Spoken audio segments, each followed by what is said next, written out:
Alright guys, today I'm going to do an unboxing of the brand new Galaxy S24 Ultra. This bad boy came out on January 31st of 2024, so I wanted to pick it up and take a look at it and see my personal opinion. We'll have a review of this phone coming out sometime very soon. But of course, the biggest thing about this phone is not the 200 megapixel camera on the back.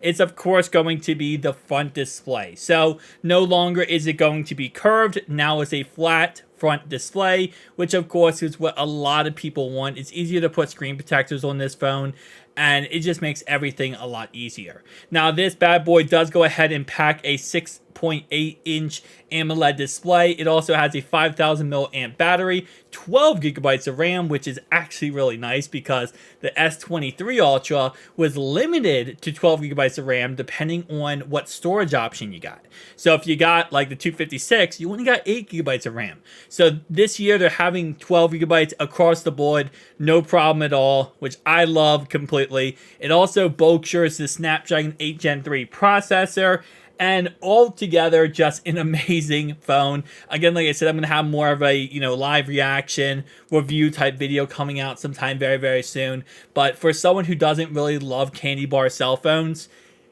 I do love the Galaxy S series. I really do. Just like I love the Z Fold series, the Galaxy S Ultra series is definitely up there on my favorite, cell phones. Even if the moon photos are kind of faked and it's a lot of AI they're using with this cell phone, it's still a really great cell phone. Feels great in the hand, and yes, it's made out of titanium, which also the iPhones are also made out of titanium as well. But guys, tell me down below your thoughts and opinions. Also, the first power one, you have to hold on to the power button for so long. And it's this weirdest thing whenever you buy a cell phone. You have to hold on to the power button for a very long time. But guys, I'll see you guys in the next one. Peace out.